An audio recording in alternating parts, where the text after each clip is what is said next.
Hello दोस्तों, स्वागत है आपका हमारे चैनल में।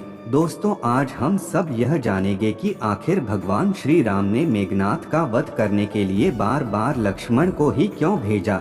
आखिर श्री राम स्वयं क्यों नहीं गए मेघनाथ का वध करने के लिए, और उन्होंने लक्ष्मण के ही हाथों क्यों इंद्रजीत मेघनाथ का वध करवाया। तो दोस्तों, यह सब जानने के लिए आपको इस वीडियो को अंत तक ही देखना पड़ेगा, तभी यह सब जान पाओगे। तो जैसे कि दोस्तों, हिंदू धर्म में सबसे ज्यादा प्रसिद्ध और पवित्र गाथा रामायण है, और रामायण में इतने प्रकार के चरित्रों को दर्शाया गया है जिन्हें समझा आज भी बेहद मुश्किल है। मगर आज हम रामायण के ऐसे ही अद्भुत चरित्र के बारे में बताने जा रहे हैं जिसका नाम आप कई हजार सालों से सुनते आ रहे हैं। वो नाम है मेघनाथ, जिसे इंद्रजीत के नाम से जाना जाता है। इसलिए आज हम इंद्रजीत के जीवन से जुड़ी कुछ खास बातों को जानेंगे। तो पहले यह जानेंगे कि आखिर कौन था मेघनाथ। तो जैसे कि दोस्तों, युद्ध के मैदान में सबका पसीने छुड़ाने वाला महान योद्धा मेघनाथ लंकापति रावण का सबसे बड़ा पुत्र था, और रावण के पहली पत्नी मंदोदरी ने मेघनाथ को जन्म दिया था। उन्होंने अपने पुत्र का नाम मेघनाथ क्यों रखा, इसके पीछे भी एक कहानी है। शास्त्रों के अनुसार जब मेघनाथ का प्राकट्य हुआ था, तब उसके रोने की आवाज एक साधारण बालक की तरह नहीं बल्कि बादल के गड़गड़ाहट की तरह सुनाई पड़ती थी, जिसके वजह से उस बालक का नाम मेघनाथ रखा गया। और दोस्तों, तो चलिए जानते हैं कि आखिर रावण को मेघनाथ ही क्यों प्रिय पुत्र था।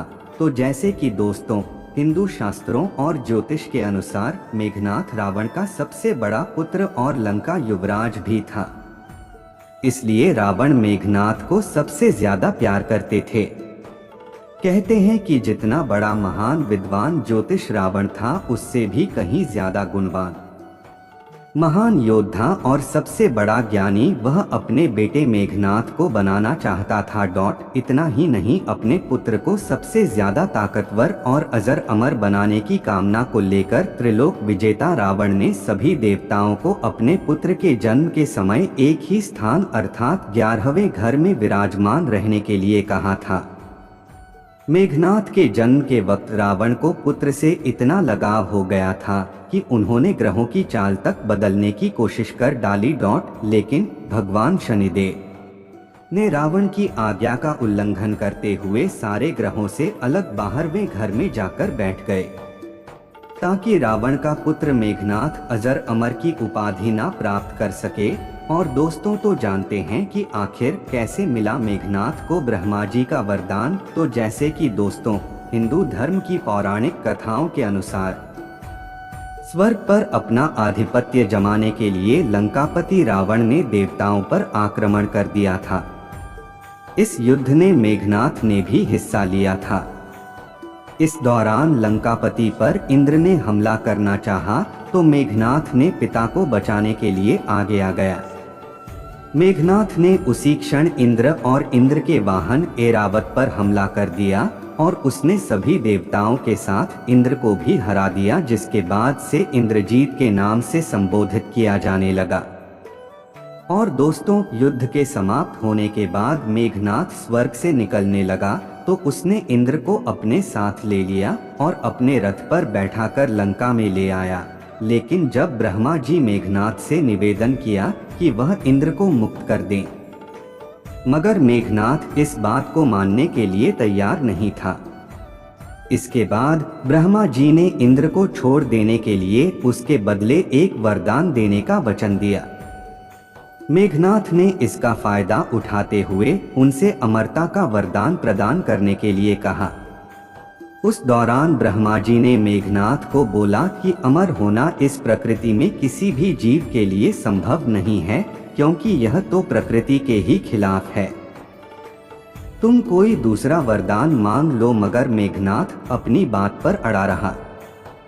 इसके बाद ब्रह्मा ने कहा कि अगर वो अपनी मूल देवी निकुंभला देवी का यज्ञ करेगा और वह यज्ञ जब संपूर्ण हो जाएगा तब उसे एक ऐसा रथ प्राप्त होगा जिस पर बैठकर वह किसी भी शत्रु के सामने युद्ध में पराजित नहीं हो पाएगा और न ही उसकी मृत्यु होगी। इसी के साथ ब्रह्मा जी ने इंद्र को यह भी बताया कि सिर्फ धरती पर एक ऐसा होगा जो मेघनाद का अंत कर पाएगा, जो 12 सालों से सोया ना हो। इस वरदान के चलते लक्ष्मण ही ऐसा व्यक्ति था जो मेघनाद को मौत के घाट उतार सकता था, क्योंकि वो वनवास के दौरान 14 वर्षों तक सोया नहीं था। इसी कारण राम रावण युद्ध के दौरान युद्ध क्षेत्र में लक्ष्मण के हाथों ही मेघनाद का अंत हुआ। वो अकेला और दोस्तों की धरती पर मेघनाद था सबसे शक्तिशाली, मिलियन वानरों को मौत के घाट कहते हैं था कि इंद्रजीत के बल की जितनी तारीफ की जाए जो पूरी वानर सेना को अपनी गर्जना से बिखेर सकता था, मगर घमंड की वजह से मौत के घाट उतार दिया गया। दोस्तों, आपको यह कहानी कैसी लगी कमेंट करके जरूर बताएं।